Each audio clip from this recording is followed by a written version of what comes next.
Good afternoon. How's everybody today? Ready for the last guest lecture of the semester?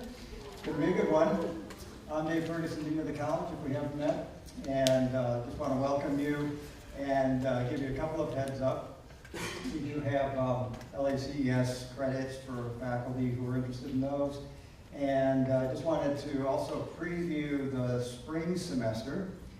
We have in the guest lecture series Adrian Scott Fine, who's the president and CEO of the Los Angeles Conservancy, will be here January 27th. And then on February 3rd, one of ours returning back to us is Josh Vermillion. He's a professor at UNLV, does a whole lot with AI-generated imagery and design, and that should be not only a great lecture, but I believe he's going to stay for a Tuesday workshop. So great opportunity to connect with him again. So without further ado, I'm going to turn this over to Joe Blaylock, chair of the Landscape Architecture Department, to introduce our speaker. Thank you. We are pleased to have Ms. Lulu Loquidis. She's the co-founder of LAA Office, or Law Office. She's a registered landscape architect and an adjunct professor at Indiana University's J. Irwin Miller Architecture Program. As a designer and project leader for international practices, including Hargraves Associates and AECOM, she's built a diverse portfolio, including gardens, streetscapes, urban plazas, pocket parks, and public art. Her work bridges the gap between art, ecology, and community, transforming underutilized spaces into vibrant public realms. So please join me in welcoming her. Thank you.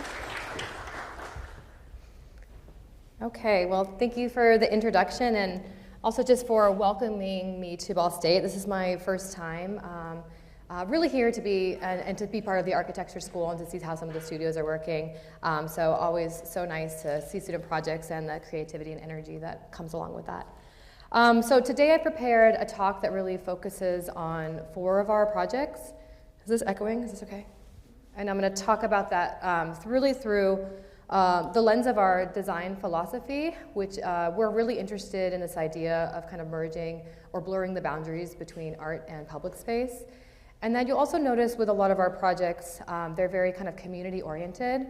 A lot of our work is really generated from kind of a community need or a grassroots effort, which is a little bit different than kind of an RFP process of a traditional firm. So just talking about how we build community trust and engage our community partners throughout the process. So as was mentioned, my partner and I moved to Columbus, Indiana in 2018 from New York City. And we really learned about Columbus from a former professor of my partner and the founding director of the architecture program, Kelly Wilson. And we were really intrigued with the story of Columbus and also really excited to be part of the new program for architecture. So this is a new master's program that opened in 2018. And it really uses Columbus as a living laboratory to sort of explore some of these kind of modernistic ideas. My partner has now taken over as the director of the program, and as was mentioned, I've had the opportunity to also serve as an adjunct faculty member, leading design electives focused on landscape, but also digital representation and community engagement. So this, for those of you who haven't been to Columbus, this is where the school is located. So it's a former Republic newspaper building. It's a small program overall, but you can see some of the sort of the character of the community and some of the amazing sort of assets we have that are part of our historic architecture. So this building was designed by Myron Goldsmith in 1971, and it's all steel and glass and really acts as this really beautiful beacon that sort of ends at our main street in Columbus. So we founded our practice that year in 2018, and we were really seeking this approach to operate what in Malcolm Miles refers to as alternative frameworks, So this is the zone that really sort of, for us, represents the space between disciplines that potentially can harbor fertile ground for innovation and design. And then we named our studio after the disciplines in which we really were interested in, our focus being landscape art and architecture, so our studio name is an acronym, LAA Office, or pronounced Law Office. Here's a photo of me and my partner working on one of our first very large ground installations. This is the 6th Street Arts Alley project. I'll present a little bit more about that project later in the presentation. And that many of our projects really follow this tactics of tactical urbanism. And generally speaking, this can be described as projects that aim to address undervalued or underutilized space by deploying low-cost and often ephemeral installations. And so these projects can often be described as very low risk with the potential for high reward. And when we approach new projects, we really structure them under four principles that drive our creative process. And so the first, of course, being the title of this presentation, this idea of thinking about how public art and public design and those edges are really blurred.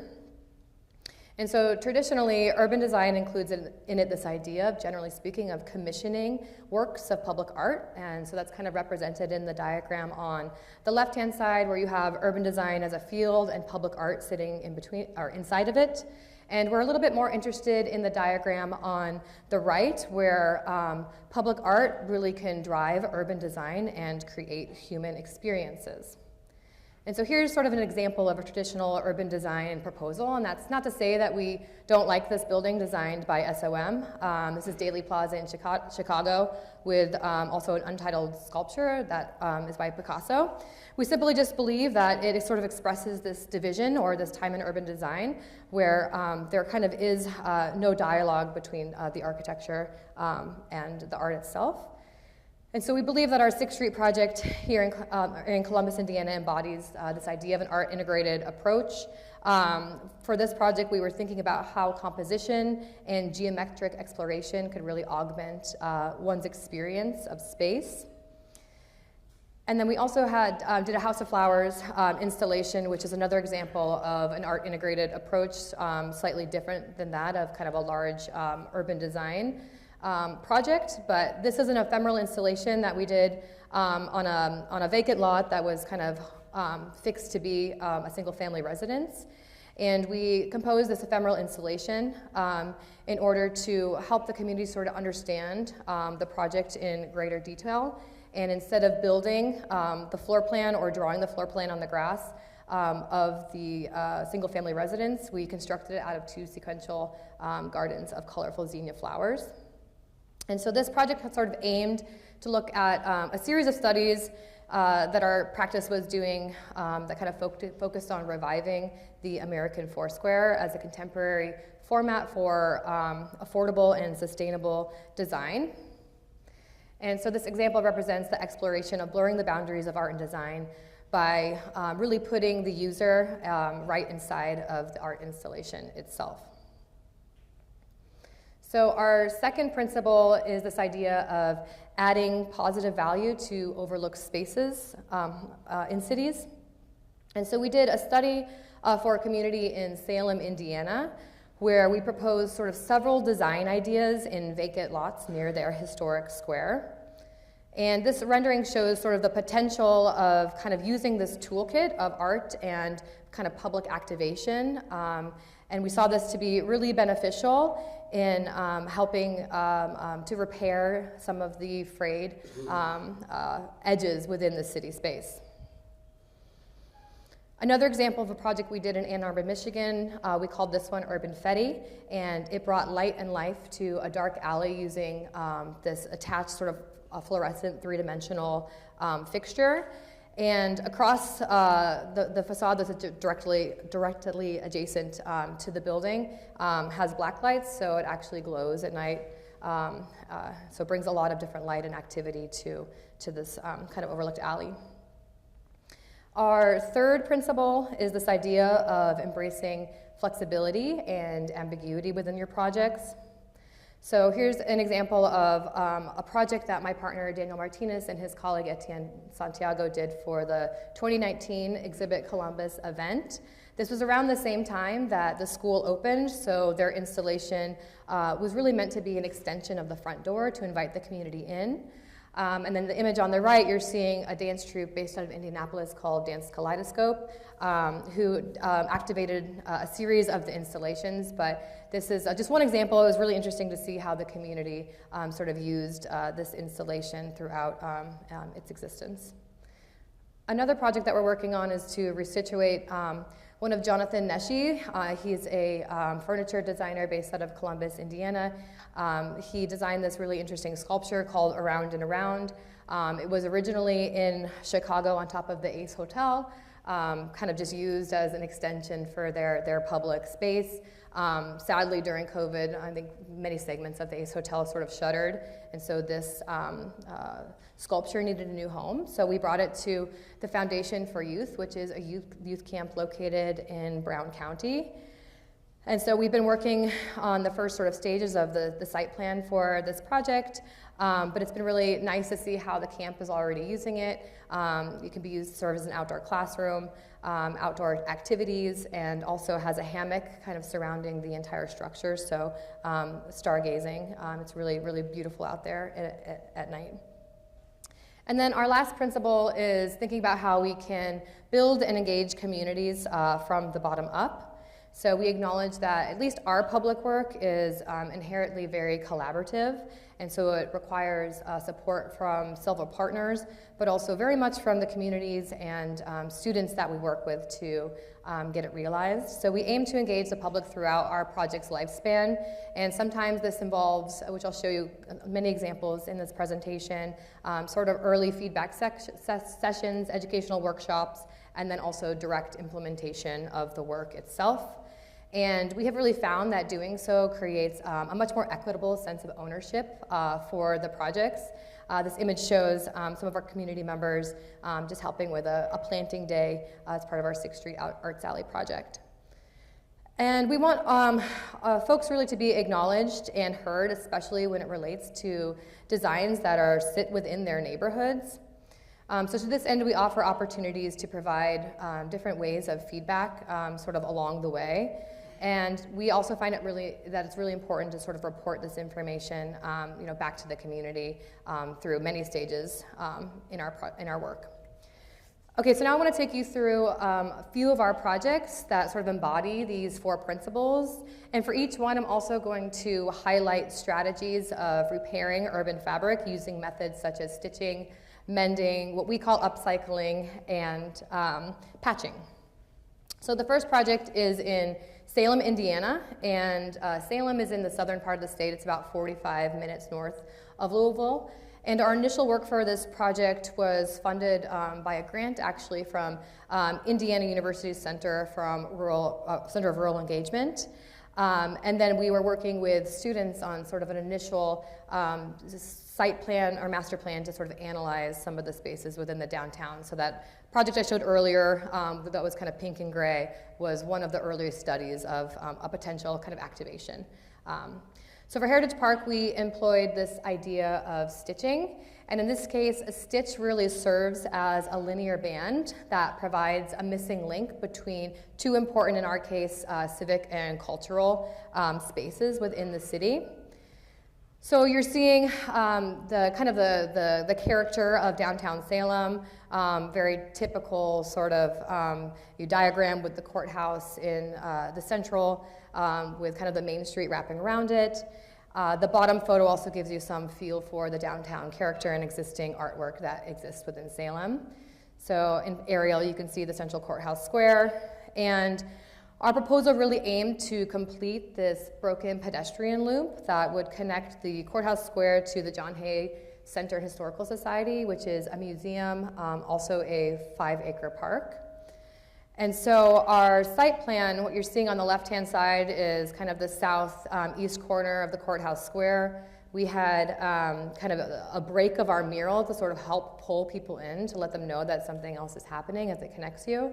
And then within their urban fabric, they actually have 2 really nice kind of pedestrian alleys that exist. So where you see the mural break is actually really nice pedestrian alleys, so kind of nothing needed to be done there. They have historic character.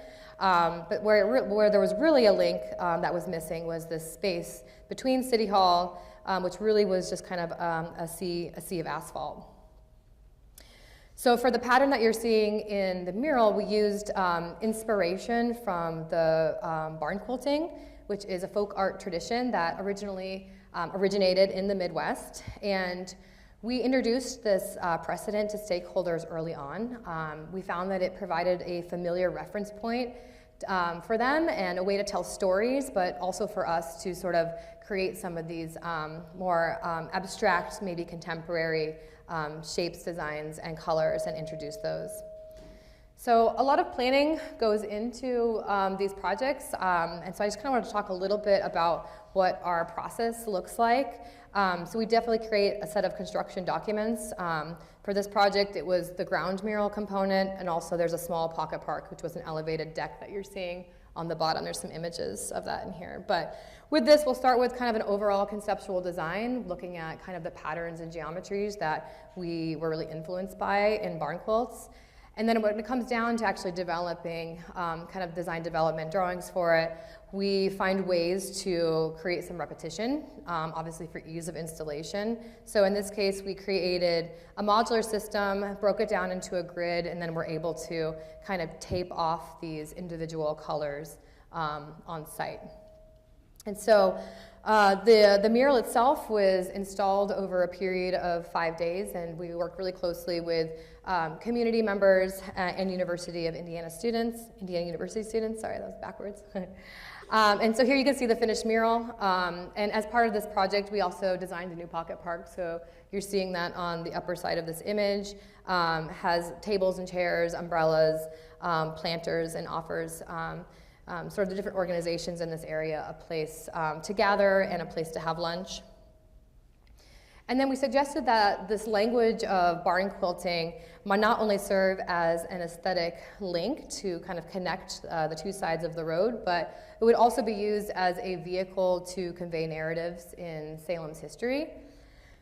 And we were particularly interested in this because when you walk into the halls of City Hall, you're really reminded that the leadership has been predominantly dominated by males, and we wanted to tell a different story, one that highlighted significant women in Washington County's history.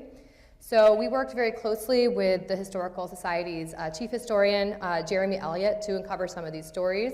And they included women, Sarah Park Morrison, who was the first graduate from Indiana University and subsequently went on to be the first female professor. Others included pioneering doctors, participants in the Underground Railroad, the first licensed pharmacist, and an NCAA coach. So we had an open call for muralists, and we were fortunate enough to find a talented muralist named Rafael Blanco, who's a native of Spain and also teaches at Elmhurst University. And so he was able to work from historic photographs to compose the features and faces of these women on a vibrant backdrop that's sort of set against our project. So now when you walk outside of City Hall, you are met with a new gathering space that tells a very different story.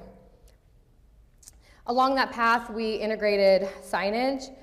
So we sort of laser etched this into metal that tells the stories and bios of these pioneering women, and hopefully providing inspiration for residents and visitors for years to come.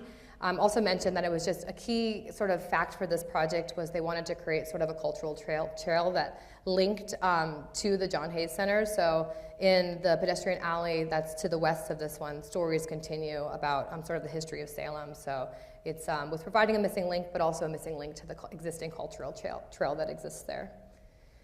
And then just a few more images that show the linear deck, signage, and integrated planting. And rocking chairs, of course, our stakeholders asked that we consider using rocking chairs, and in our duty to listen to them, we found a rocking chair that we felt complemented the design aesthetic of the park. So we were thrilled to have this project spotlighted in the American Society of Landscape Architecture magazine, and then it also won a Merit Award in 2022. So now I'll take you to our hometown of Columbus, Indiana, to discuss a project that we've been working on really since 2018. And our client for this project has primarily been the Columbus Area Arts Council. And it's kind of a long story, so bear with me as I just give a little bit of a context to how this evolved, because again, it's very much not a traditional sense of finding a project or getting involved in a project like through a formal process. So this is the character of 6th Street circa about 2018, and it's a really important street in our downtown. It's right off of the main street, and then there's significant organizations. It's home to our one of our loved and only art gallery known as the 411 Gallery. It's the location for the Columbus Area Arts Council's office, and then also the offices for Exhibit Columbus and Landmark Foundation. So our first project when moving from New York City to Indiana in 2018 was actually a small interior renovation for this gallery. They were looking, it's a really small gallery, and so they wanted to be able to use as much space as possible. So we ended up cladding this really small room in a custom pegboard that provided opportunities for flexible display, installation, and then sometimes they also use this as their shop. And then we created a Murphy table that could be used for sort of small meetings, for artist investigations, but also can be folded up into the built-out when more space is needed. And it was around the same time that we were also working on an exhibition for the 50th anniversary of our beloved library in Columbus. So if you've been to Columbus, you've definitely walked in here. If not, then you definitely have to go back and walk in here. It's a very cool building designed by I.M. Pei in 1969. You get a sort of a glimpse of these really cool coffered ceilings, which I feel like has picked up a little bit in your building, I've noticed. And that's sort of all brick and concrete. So this is the actual finished exhibition that you're seeing here.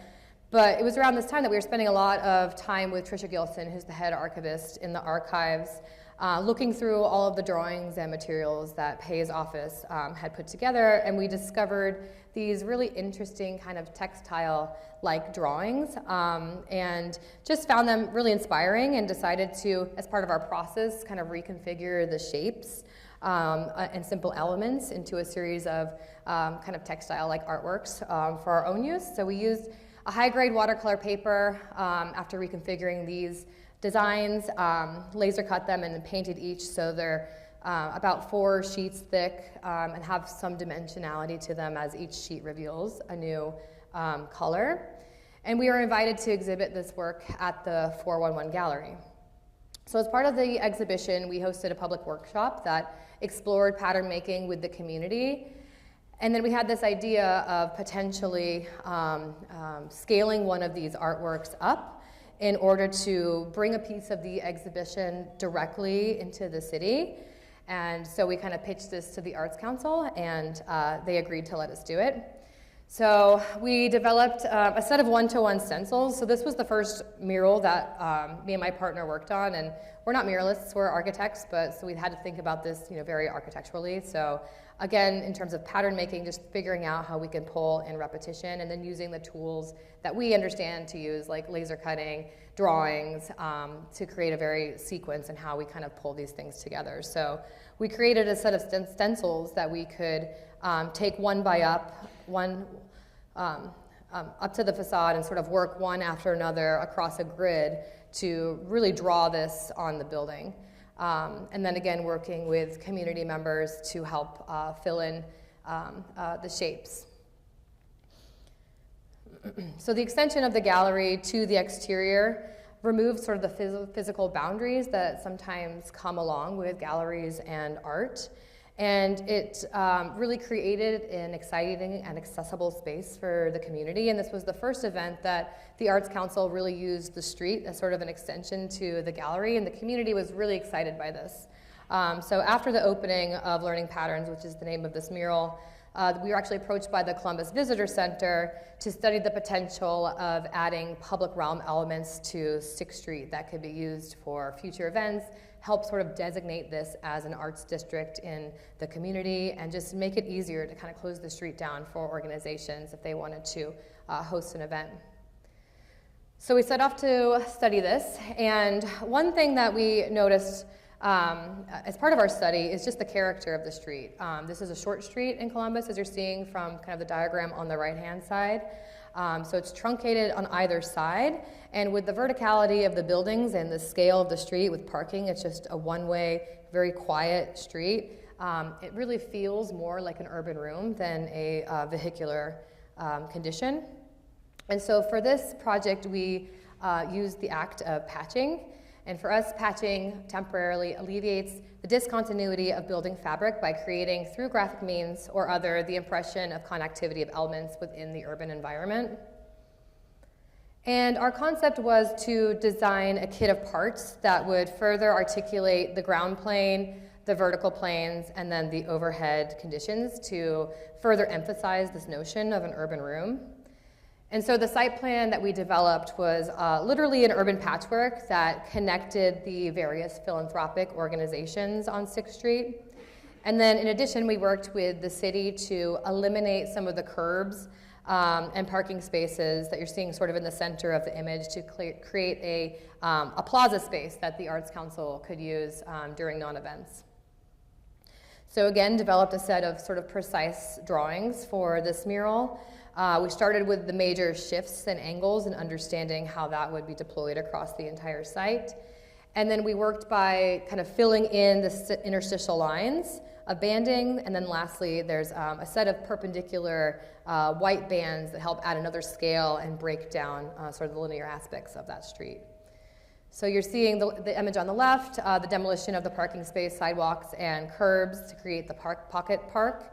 And then the image on the right is us sort of locating the first point, which is always the hardest part in doing these large-scale public murals.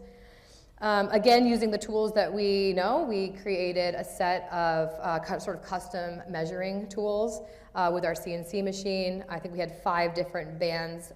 So as long as we have that first one set, kind of measuring off of each one of those bands and then using a chalk line to draw the entire mural first, basically, with chalk before applying any color. And then the image on the right is just showing you kind of all the prep that goes into these projects.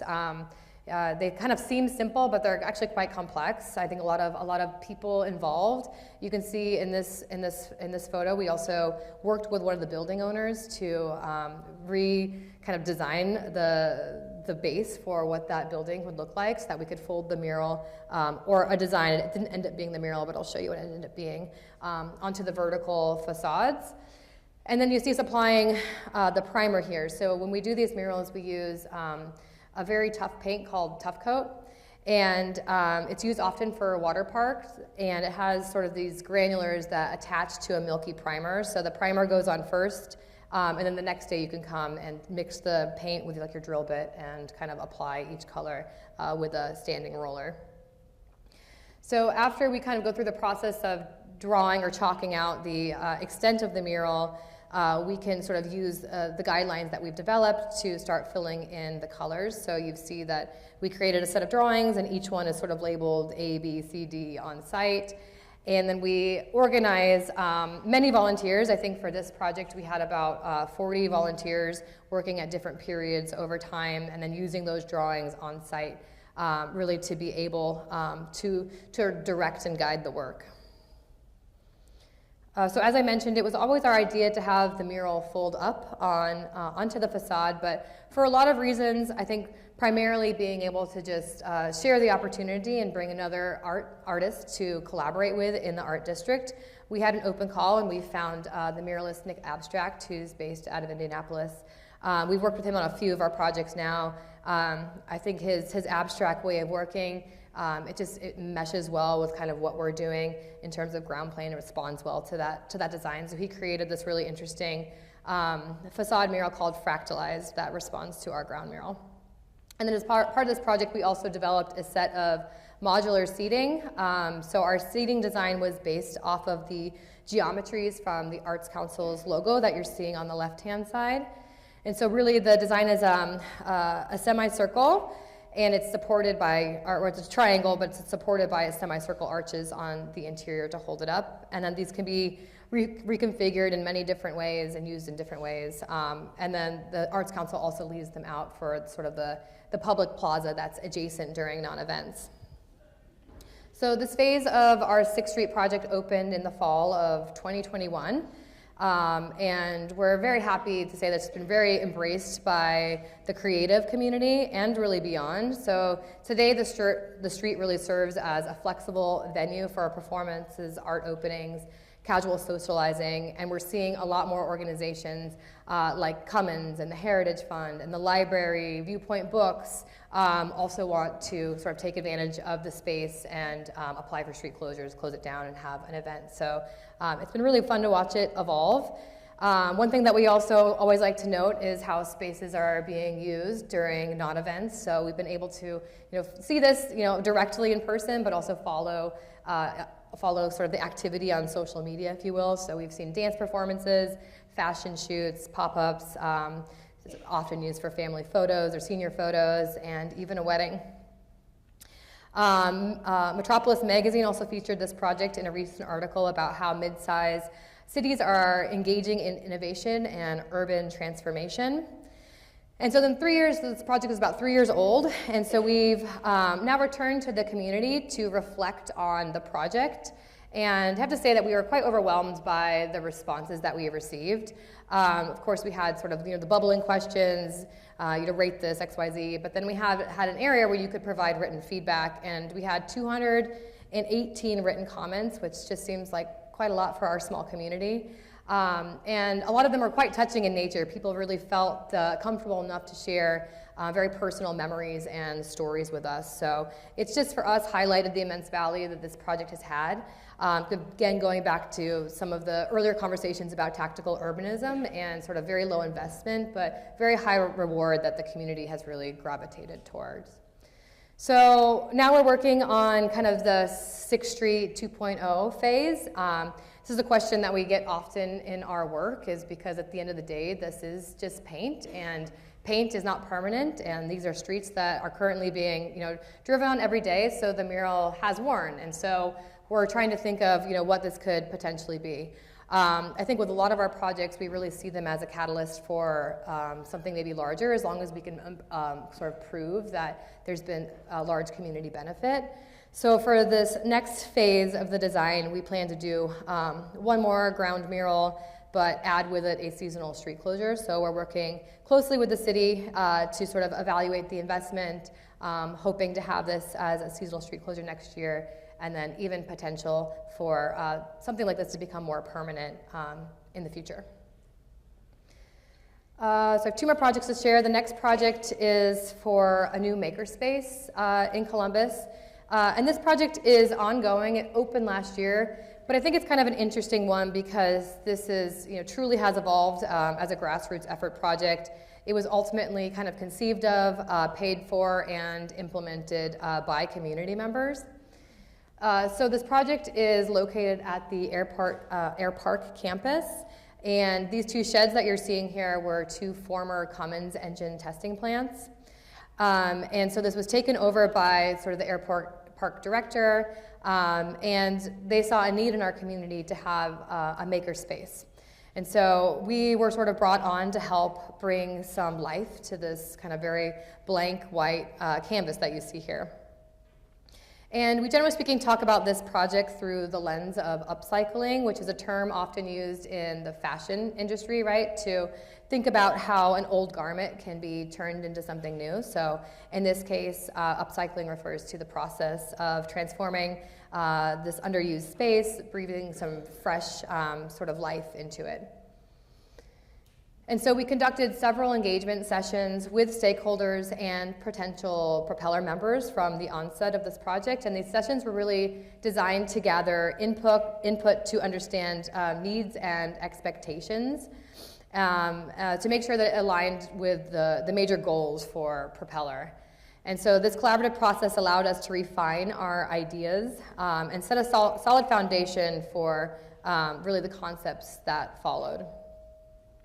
So from these sessions, we were able to synthesize the feedback and also help Propeller sort of determine sort of the type of spaces that they would help build out. So whether this would be kind of robotics, we looked at metal shops, woodworking, 3D printing, electronics, things of that nature. So helping with sort of interior programming, but also primarily for us focusing on exterior improvements. So finding ways to create more of an inviting entrance, wayfinding, signage, visibility improvements. So we kind of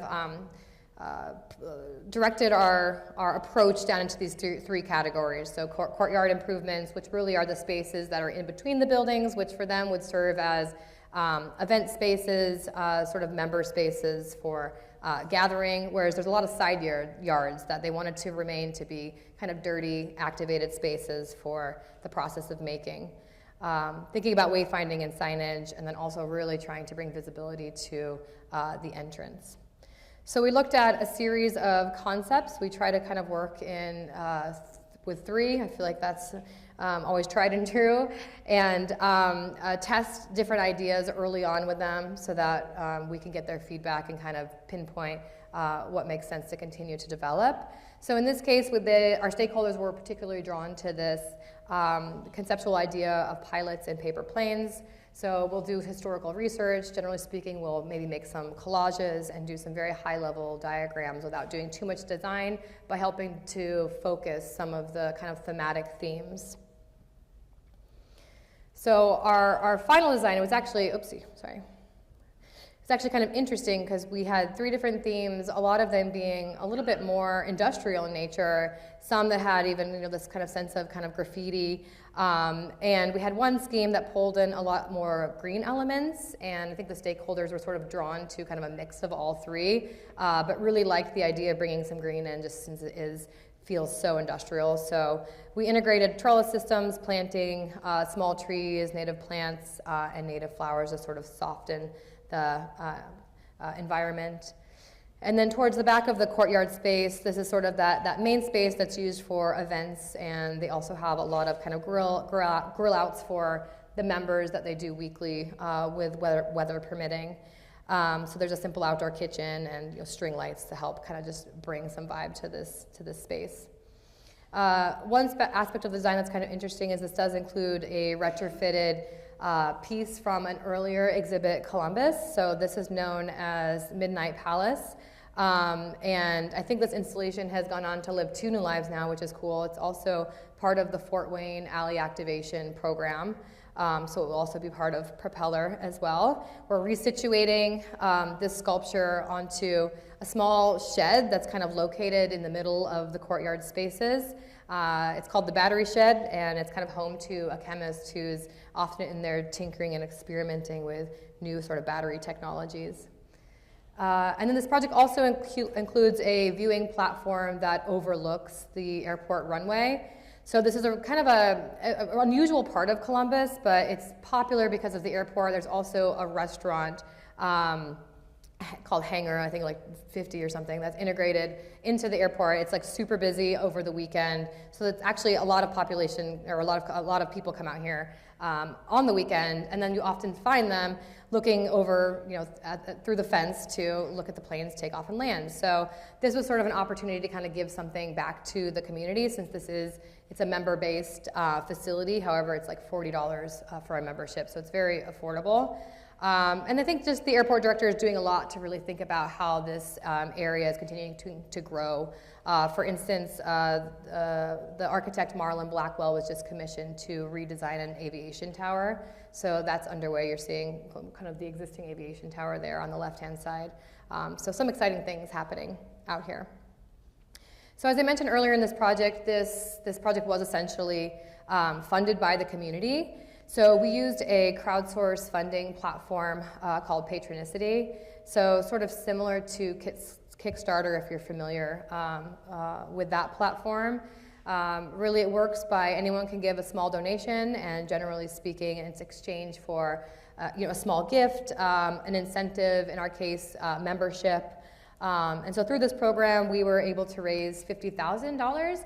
And then the Indiana Housing Authority matched us $50,000, which again I think is pretty unique to Indiana. It's a nationwide program, but there's only specific states that will give you as high as match as we have here in Indiana. So not sure how long this program will be available, so should use it while the money's still there.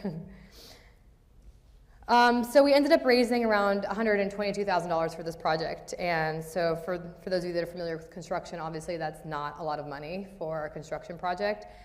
So we had to be really strategic about our implementation.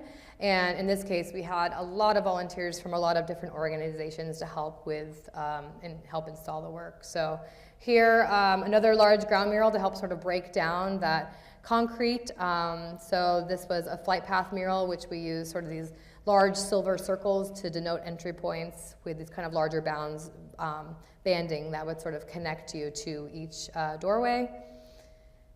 We had the community members help us with modifying and hanging the trellis systems. And we had to really get resourceful. So here is one strategy we had for just bringing some interest to the kind of very mundane kind of white strips that you often see in industrial areas that are kind of fed through the chain link fence to help buffer. We kind of pulled those out each individually, randomly taped them, and sprayed them, and then reinstalled them, and it kind of created this kind of pixelated backdrop to the project. So we built planters and hosted a planting day, and then as part of this project, we also designed sort of a suite of custom furniture, and then had workshops with Propeller members to help build them for the site itself. And we found another opportunity to work with Nick Abstract again. It's interesting because in this case, we had a public call, we interviewed many muralists, and I think the stakeholders felt overall that his designs responded well to the narrative. And so he created this mural called Take Flight, which incorporates themes of aviation. So work is still ongoing for this project. Some signage went up earlier this year, and hopefully the viewing platform is kind of the next big piece will be installed in 2025. But yeah, it's really changed this area. Today, Propeller has a large member base, and we feel like this project has brought so much kind of needed character and life to this very industrial and quiet context. Okay, so the last project that I am going to share with you is one that we are currently working on and was also part of the 2023 Chicago Architecture Biennial. And I do want to provide kind of a contextual warning for this project that it does deal with discussing and acknowledging one of the last public lynchings that happened in Marion, Indiana. And so generally speaking, when we talk about this project, we talk about it through the lens of mending. And so mending in this case is sort of a framework that we use to help repair frayed and social issues within a community. And so this tragic event happened on August 6th and 7th in 1930. And though there's a few stories for what actually happened that evening, we understand that a murder occurred and an attempted robbery, and that 3 African-American teenagers were ultimately accused of the crime. So they were ultimately jailed that evening and were dragged from their jail, beaten and hung from a maple tree by an angry mob on the lawn of the Grant County Courthouse. And so that night, without due process, Thomas Shipp and Abraham Smith lost their lives. There was one surviving victim, Dr. James Cameron, who is pictured here. He would go on to become a lifelong civil rights activist. He wrote a memoir about his experience, and then he also founded an organization and museum called the Black Holocaust Museum in Milwaukee.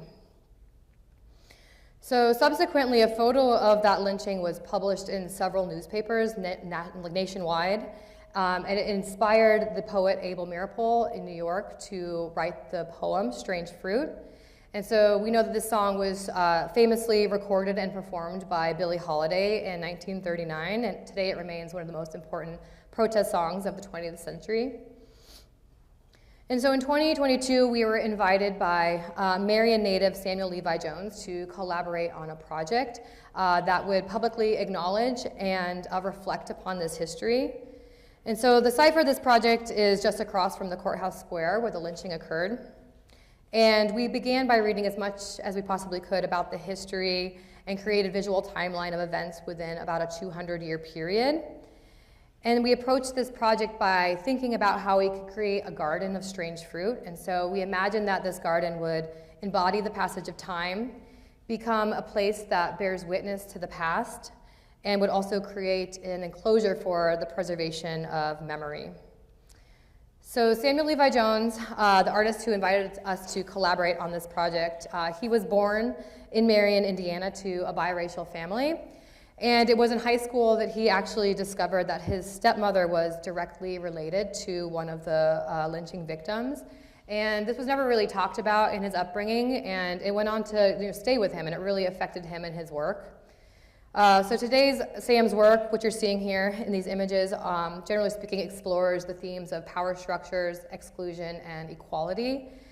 He, generally speaking, works with decommissioned law books and encyclopedias to create these abstract compositions. Many of these are quite large in scale. And he's had some great success in his career, and he now wants to be able to use his creative platform to address this taboo history in his hometown.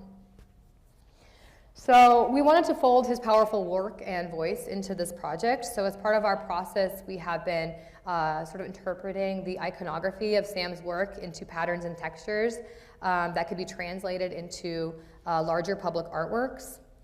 And so here's some examples of just very early studies that we've created with perforated paper, kind of just using different scripts to work on the porosity and aperture of the perforation itself.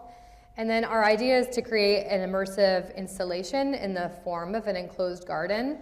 So the perimeter of wall would actually be a continuous fabric based on Sam's artwork, but in this case, the material, instead of being decommissioned law books, would be a bent perforated aluminum panel with integrated lighting.